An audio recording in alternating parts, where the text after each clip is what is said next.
The Horse Race Politics podcast accompanies our forecasting website, horseracepolitics.co.uk. That's horseracepolitics.co.uk. No spaces, all one word, all lowercase.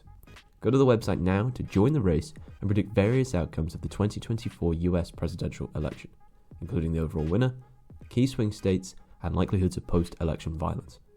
This podcast is brought to you by our partners at Focus Games and the Wales Institute of Social and Economic Research and Data, or WIZARD, as well as Swansea University. Okay, so welcome everybody to Horse Race Politics 2024. So this is the first in a series of podcasts that we're going to be producing. I'll start off by introducing myself very briefly, so to tell you who I am. So my name is Dr. Matthew Wall. I'm the head of Politics, Philosophy and International Relations at Swansea University. And my specialism is the analysis of elections, including forecasting and especially political gambling and how that can be used as a tool to analyse campaigns. You might remember, those of you who listened to our 2020 podcast, that we basically structure our pod around the evolving probabilities in the election campaign. Now, last time in 2020, we used the gambling market data that was being regularly updated and published on Politico, in fact, to kind of keep track of the betting, and we'll still be talking about that. But this year we have a significant innovation. It has, after all, been 4 years since the presidential election. And so in this show, we're going to talk a little bit about the website that we've created, that you can join, you can create a profile on, you can create your own forecast across many aspects of the elections. And that will allow you to sort of follow on and interact with the podcast and the elections. And at the end of it all, we'll create a leaderboard, and you'll know how well you placed out of everyone who's played, including people like myself, members of staff at my university, and other experts that will be engaging with the website. So for listeners, this my colleague here, Louis Bromfield, will be a new voice. So maybe, Louis, you can start off. Just tell us a bit about yourself and this project. Okay, well, thank you, and thank you everybody for tuning in. As Matt said, my name is Dr. Louis Bromfield. I'm at Swansea University as well. And over the last few years, I have been slowly but surely putting together various iterations of this platform, which is now known as Horse Race Politics. It's been through many iterations through the research that I've had to do, but we've kind of scaled up as time's gone on. We did very, very small scale focus group work for the French election. We rolled it out to several hundred people to do some experimental research on the UK local elections in 2023. And now we're kind of starting to ramp up slowly but surely. And we've had exciting developments of being able to kind of collaborate with external partners. So we're working with Focus Games, who are based up in Glasgow. And it's been a great opportunity to work with them. And they've really helped us kind of elevate the site to something a little bit more, aesthetically pleasing, let's say. Aesthetically pleasing, yeah. Yeah. And maybe I can just mention here as well that, the collaboration with Focus Games is something that you'll see reflected in how hopefully nice the website looks. And that was sponsored by the Welsh Institute of Social and Economic Research and Data, more colloquially known as WIZARD. And so Louis is just coming towards the end of his postdoctoral fellowship with WIZARD, but going forward, we're going to continue to work together under those auspices. So maybe just to say a bit about this idea of making a game that can help people engage in politics. So gamification. So I should tell the audience that I was Louis' supervisor for his PhD. So he's now Dr. Louis. So he's finished that process. But maybe you could tell the folks a bit about how the kind of idea we hit on about gamification, engagement, and sort of fantasy forecast, as it was called back then. Yeah, so I mean, your kind of research forte is kind of the digital side of politics. Matt does research. A large part of that is obviously gambling markets and whatnot, but other aspects include like voter advice applications, kind of election-specific political compass tests, in effect. So you have a lot of kind of experience in this kind of digital domain. And then I came in and I needed a PhD, and you hit me over the head with this fantastic buzzword of gamification. And it's an idea that really kind of took hold because I have like an interdisciplinary background, so I've done politics degree, I have a computer science degree. So it was like a perfect storm, right? And so that's where this kind of forecasting tournament online game idea was kind of birthed. And we had, I remember for my master's project, creating a very, very scuffed desktop application version of what is eventually horse race politics, but it laid the foundation, right? So for people who aren't aware, quite simply, gamification is when you're adding like game elements like point scoring or a narrative or leaderboards or public profiles, whatever you want, to non-gaming contexts. So in this case, it was political forecasting, but this could be applied to just about anything. And from that, we eventually get to the point where we've got a website which is centered around kind of making political forecasting a more enjoyable experience, because it is still quite a niche thing. I think even just sitting and looking at polls and data is quite niche, but let alone trying to predict political outcomes. But in effect, predicting political outcomes is something that a lot of people do. It's just not formalized. They don't tend to record it exactly systematically. And I think that's what. So at a kind of more fundamental level in my career, so I started teaching at Swansea in 2012, and pretty much nearly every election held in the UK or USA was some kind of surprise to polling analysts, and it seemed like in a few years. So the 2015 UK general election was massively mispredicted by political scientists. The Brexit referendum was mispredicted by political scientists. It's generally held that there was a massive polling miss in the Trump 2016 election. And I guess it seemed to me like that if I'm going to call myself a political scientist, I'd better try to be like at least be accountable and sort of transparent about forecasting. And I think that there is obviously a bit of a reluctance in my discipline to do that, because you can have egg on your face. But I think as a scientist, if you see yourself as that kind of researcher, which I, to be honest, do, I think in that instance, then you're obliged to try and put your money where your mouth is. But then I think the kind of turning point when Louis came on board, we talked about gamification really through the lens of fantasy soccer, fantasy football, depending on the audience. So Louis is a pretty keen fantasy football player, and I had played a bit, and I always found it just kind of stressed me out when I was watching the game, because someone scores a goal and you're not happy because you didn't captain them or whatever the case. But I did notice it was a great way for people, like me and my friends from Ireland, we'd have a WhatsApp group where we'd slag each other off about who was doing well or badly, and I was usually doing badly. And so it was to kind of port over that dynamic of so fantasy sports teams are basically forecasting competitions. And there's a huge literature we picked up on, which we'll be kind of coming back to across the pod series, especially by a scholar called Philip Tetlock. So he wrote a best-selling book called Super Forecasters, and he is the world leader in terms of developing and analysing forecasting tournaments. And so, a lot of the techniques he uses, the more technical side of how do you measure forecast accuracy, the Brier score, how do you evaluate someone's Brier score over multiple time points, these kind of things we've taken from that literature. But I think the gamification angle is to make it fun, basically. And that's the same reason that we're recording this pod. So let's talk about what the actual website looks like from a user's perspective, Louis. So maybe you could just walk us through the old, what we call the user experience. So if somebody wants to go and visit the website, it's www.horseracepolitics.co.uk, all lowercase. And we'll be sending that link everywhere we can to get people engaged. But once you're there, Louis, take us inside the kind of what's the journey to get into this site and start actually predicting things and seeing how you're getting on. Sure. Well, on the landing page itself, you have this beautiful geometric shaped American themed landing page, courtesy of the great people up at Focus Games. They made a very fantastic site. And you simply, all you need to do is just create an account. You can just register. All you need is a username and a password and your email, but you don't have to give consent to receive any emails if you don't want to. And then as soon as you create your account, you'll land on the homepage, which is on a desktop or a laptop or whatever.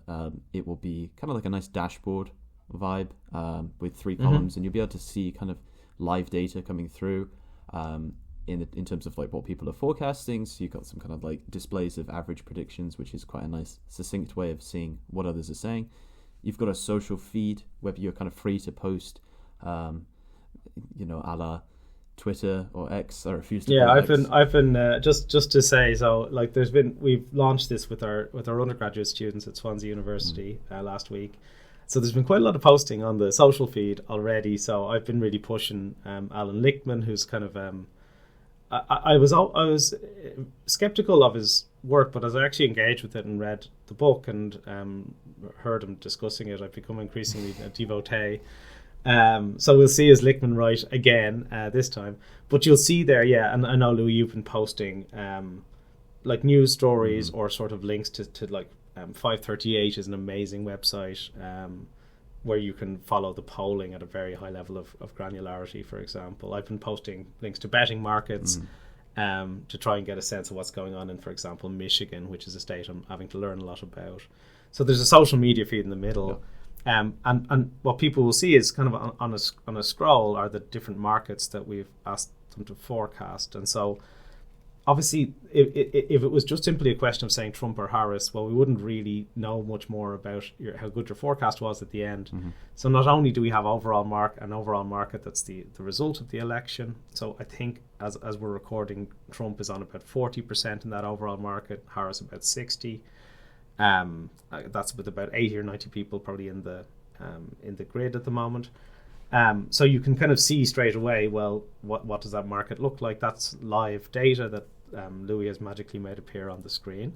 But then, okay, so that's and that's your kind of home page. So you'll have a profile, a social media feed, and a set of kind of scrolling markets.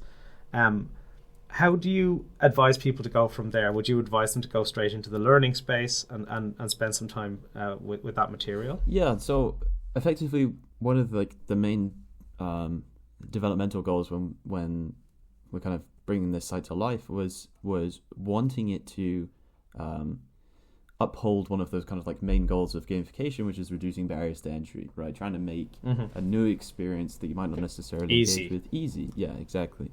So we have a learn page. If you're on a desktop, like yourself, Louis, easy, right? Thank you, buddy. Very professional as always. Okay. If you're on like a desktop or a laptop, you'll be able to see the navigation buttons at the top. But if you're on a mobile device, there should be a three-line button you typically see on a lot of pages. You can click that, and each kind of page of the site will give you something different. The Learn page has several topics.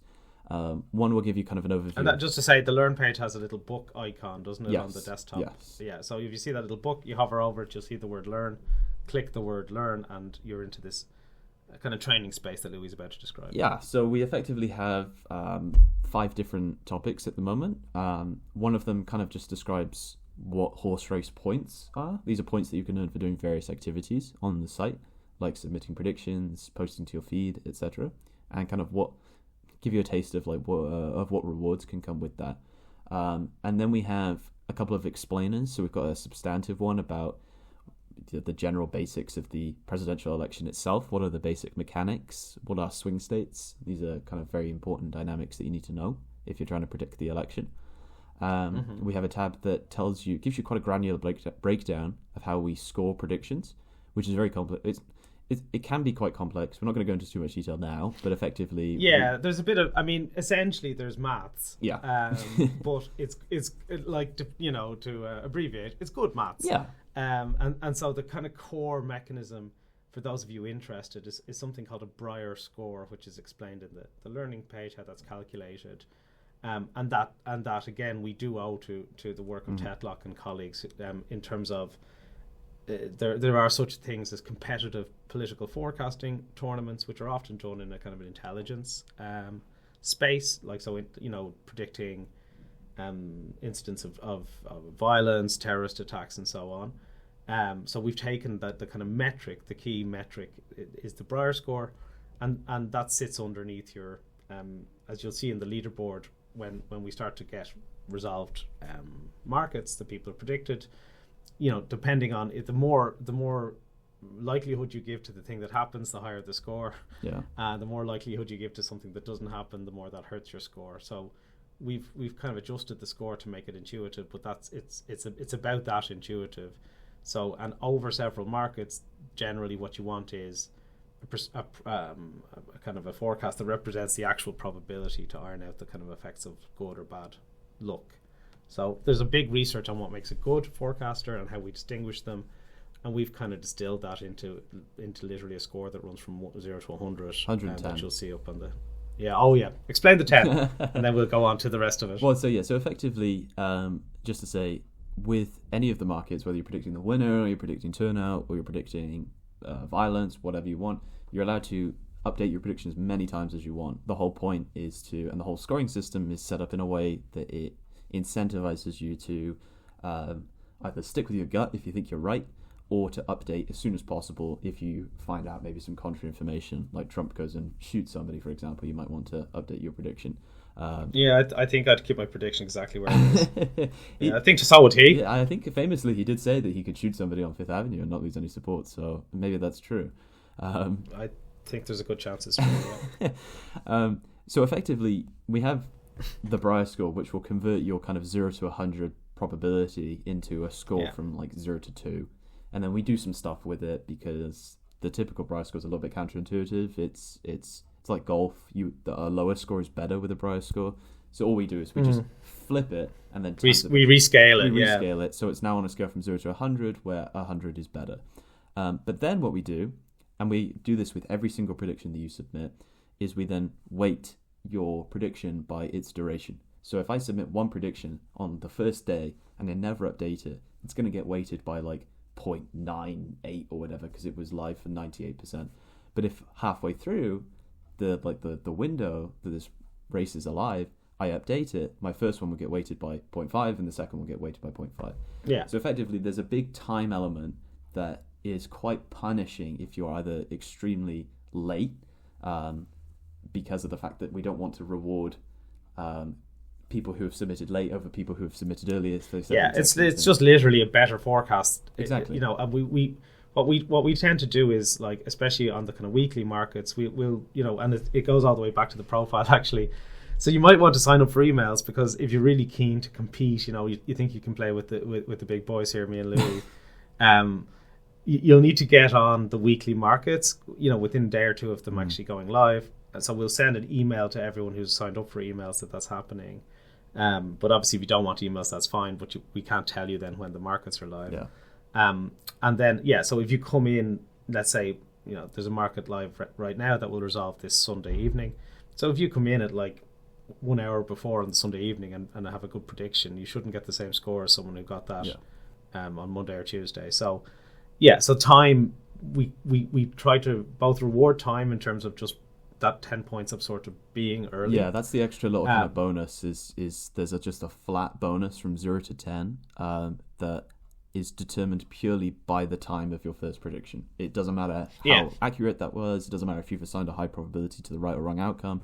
If you submit on, if a race is live for a week and you're there on Monday to submit your first prediction, you'll get pretty close to 10. If it's Saturday, you're probably going to get like 1 or 2. It's just a little extra incentive to get there early. Yeah, and I think, and the other time element is what Louis is saying, is even if you submit right at the start, if you kind of hold an incorrect position for longer, well, then you get a worse score. Mm-hmm. If you adjust to a better position as the deadline approaches, that's absolutely fine. So, if you're really into it and want to win, you might be like looking at the Financial Times polling tracker, refreshing your page and going up to 100% on whatever the outcome actually is of that particular market. Mm-hmm. Okay, so let's. So we talked about there's a sort of a learn page where you can do some training. Yeah. There's a profile page as well, which I won't belabor too much. I mean, I would say it's quite fun to select your avatar. you can give your account a funny name when you're registering. So mine is called Matt Wall Victory. So I'm staking my place out. You can pick a profile that you feel reflects your identity on the site in any way that you would see fit. So mine is a very nerdy looking, dark-haired guy who looks like maybe I'd like to look maybe if I was a bit slimmer. It's a bit of wish fulfillment. But also on that profile page, you'll see that there are little trophies. That's another gamification element. So I think I won a trophy for getting the perfect score in the quiz, a perfection trophy. Mm-hmm. I won a trophy for posting a prediction on the same day a new market launched. So these are very, not unlike with if any people use some of these activity tracker apps, they'll often have trophies and things like that as well. But the real meat of the site, the action, I think, is mostly on the races page, especially at this time. So let's kind of focus on that for a little bit. Yep. Tell the people about the races that are live and how we've conceptualized the campaign as a kind of a horse race. Sure. Yeah. Well, we've effectively tried to hit the main outcomes. Obviously, the most important one is who do you think will win. But we have a plethora of we've so many other like races and different ways for you to approach the election, and I also think there are ways of approaching the election that people might not typically, such as we have some races on electoral violence, and I don't really think that's a way that you typically try to anticipate outcomes of an election, but such is the nature of US politics. Well, not in America. I mean, in many countries, It's very common to have post-election violence. Sure. Yeah, but it is unusual in forecasting an American election to have like one of the markets is will both candidates have accepted the result by November 11th. Yeah, I think that's currently running at like 10% likelihood. Yes, something like that. It's people are maybe 30%. No, I'm just looking at it here. Yeah, it's a little bit higher than that, but people are pretty pessimistic about that happening. We have unfortunately markets about riots, about widespread riots, about deaths, and about large numbers of deaths, and that's literally the race we're dealing with. But we also have things you might expect: turnout. Yeah. We covered the 7 kind of big swing states that most people are reckon will kind of hinge the whole election. And so the idea is that by breaking down the forecast into these several predictions, we can start to discern people who are actually good at forecasting and kind of know what they're doing from people who are just, let's say, like, it's very easy to say Kamala Harris is going to win or Donald Trump is going to win. It's kind of harder to say, well, what's the turnout going to be? How's Wisconsin going to go? Yeah. What about Nevada? So it's designed to kind of help you think through what's going to happen, but also to reward people. So we'll have a little leaderboard that kind of keeps animating across the campaign. And the people who win the leaderboard, people who win the tournament will have been the best on average across all of these markets. So I think that's the kind of point. Maybe we'll just... So I think in that sense, the way to kind of practically do that is you just click the horse icon, which will take you to the races. And you'll see there's just a drop down on the left-hand side of the screen, which is literally every race that we're predicting. We have one on the top at the moment, which is to do with will the polls sort of shift by the end of this week. So you can see we're using the Financial Times polling tracker. If you go on there now, you'll see I'm pretty bullish about the polls basically staying constant at a sort of what was the range we're looking at 2 to 4% lead for Harris. So she's pretty much bang in the middle of that. So I'm predicting that with like 95% likelihood. I think you've gone out to 97. Yeah. But obviously we won't know until it's Sunday when we'll take the data from the polling tracker, and we could have egg on our faces there if Harris suffers a kind of polling dip that maybe some of the coverage might imply that she's due. But I just don't see it slipping below 2%. No, 2% would be a wipeout of about half of the polling lead right now, which is quite a massive shift. But effectively, one of the drivers for having a bit of a balance between these shorter ones, is to try and get some kind of encouragement to come back and revisit your predictions on a weekly basis. You come back and submit predictions for this week, but then also just have a look at what you predicted in other races or the overall winner, and see, do I want to stick with that, or am I feeling a bit more confident? Could I push a bit closer to 100, or do I want to balance out a little bit, just to get that kind of almost like kind of like a weekly check-in, just to say what's the state of the election right now. You don't even have to update your predictions. You can just have a look at what people I think say. it has that sort of that function of. So yeah, there's many ways you can use this website or this podcast. Obviously, most people listening to us have jobs and aren't actually running for the election. So at one level, I think oftentimes, like if you even look over the first few days, the site's been live. The sort of overall forecast has remained pretty steady. There hasn't been a huge shift. I mean, that reflects the polls as well. And sometimes it can be useful to know that nothing really meaningful happened. Yeah. As a means of just saying, well, the election is still more or less in the same state it was.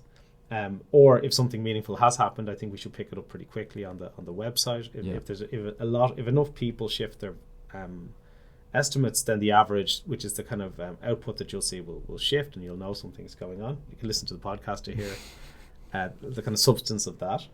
But also, if you're someone who is quite new to politics, literally just asking someone who talks to you about it, like what likelihood do you think the two candidates have to win, is a really good way of kind of having a conversation that isn't really just about ideology or who's the best candidate, is what you think is going to happen and why. Yeah.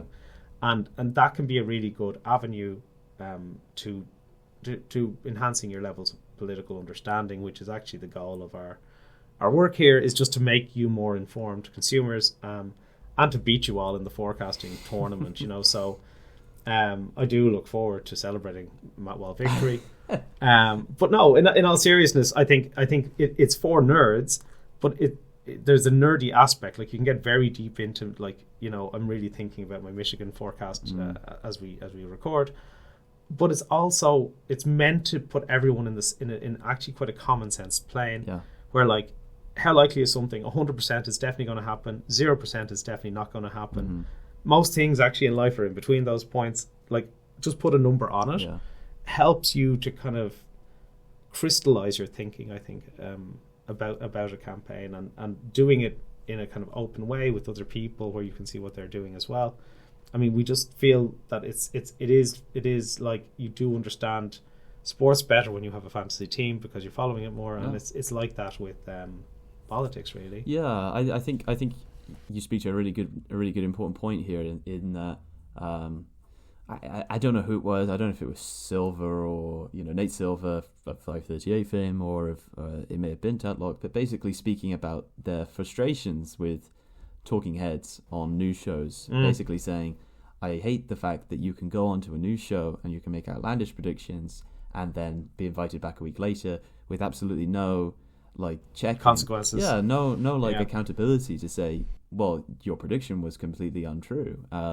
And I think in an age of, everyone's heard this spiel so many times, but in an age of social media with the risks of disinformation and whatnot, having some kind of accountability mechanism, having some kind of scoring, some leaderboards, and encouraging people to get there early and to update their predictions as soon as possible and to really separate what they think will happen from what they want to happen. We're not trying to this might not be the tool that saves democracy, but it's sure as hell trying to. It's a way in. Yeah, it's trying to push the dial in that direction, because it's something that is kind of glaringly missing from mainstream political discourse. And I think people make a big deal out of mispredictions in the biggest cases, like Trump and Brexit and whatnot, but they happen every day. Exactly. It's like this stuff actually happens a lot more often than you think. Like it's just about trying to. Well, do you know? I mean, just to come on Tetlock there for a second, because we're talking about, this is an earlier book of his, expert political judgment, which found basically when you do write down what they say, it's pretty much the same as just tossing a coin. You don't get much information, but also there's a deeper idea that. The people who are kind of fun to listen to on media are like this kind of hedgehog personality type, which basically means that like they will just say that like I don't know, that they will just tell you the Democrats are going to win no matter what the situation is, or vice versa if it's a sort of Trump advocate, and that's a lot of fun because they shout at each other, but they're literally giving you no information. Yeah. So Tetlock was like it's a kind of the incentive structure is completely upside down. Yeah. Like really, we want thoughtful people who are generally more right than average.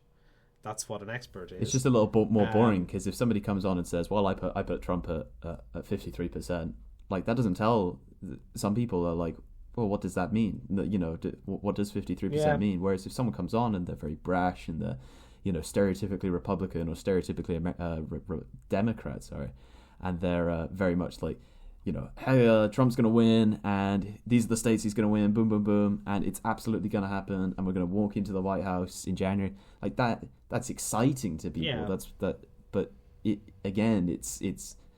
both of those people need accountability at that point. Yeah, exactly. Yeah, there's no problem having a crack. We can try and get like Hulk Hogan or Kid Rock or whatever to come and submit their predictions. Hulkster, I'm sure it'd be very, very unbiased political forecasting. I would like to walk Hulk Hogan through the swing state analysis, but I just don't feel like I'm going to get that chance. But nonetheless, anyway, so let's wrap up our first pod. So hopefully this has shown you, I guess, mainly we just wanted to have a kind of an instructional pod. Yeah. As you'll see then, subsequently we'll be dropping ones that are actually talking about American politics a lot more and less about web design and gamification. Yeah. So this is really just to breadcrumb you in. If you want to follow the podcast without playing the site, that's possible, but you'll get so much more out of it if you do. So we've tried to make it as easy as possible. So do just go to the URL. That's www.horseracepolitics.co.uk. And you don't even need the www. Sometimes you can just go horseracepolitics.co.uk. The internet is now. The future is now. Technology is here. If you are like an old person like me, a desktop is a lot easier to navigate. Yeah. Just because if you have big fingers and there's quite a lot of like you're making quite subtle estimates on the site. So go on your desktop if you're not very good at tech, but it works on mobile perfectly fine as well. Yeah. Literally, this is the kind of call to join the race, and from now on we'll be pretty much talking about where the various types of races are, asking guests to make their forecasts, and kind of interpreting the campaign through that lens with my colleague Richard Thomas, who's a professor of journalism. So I think we'll have a really interesting set of insights and hopefully a lot of good guests as well. But thanks, Louis, for starting us off anyway. That's all right. Anytime. The very best luck in your. I hope you are ready for your upcoming defeat. Yeah, I was just about to wish you luck, but then you said that. Now I hope you crash and burn. I hope you're going to be so far down the leaderboards. It's worth noting that Matt finished 88th in our UK local elections tournament. I finished 33rd, I believe. So I just want to put that publicly on the record now. That this damning indictment of Matt Wall. I did struggle. We've wiped the slate clean. We go again. Okay, thanks everybody, and welcome to the series. And I hope you join us as we approach November 5th, when we'll at least have the votes cast, if not the result agreed. Thanks very much. Thank you, guys. This episode of Horse Race Politics was brought to you by our partners at Focus Games and the Wales Institute of Social and Economic Research and Data, or WIZARD, as well as Swansea University.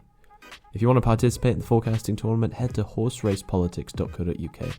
That's horseracepolitics.co.uk. No spaces, all one word, all lowercase. Thanks for listening.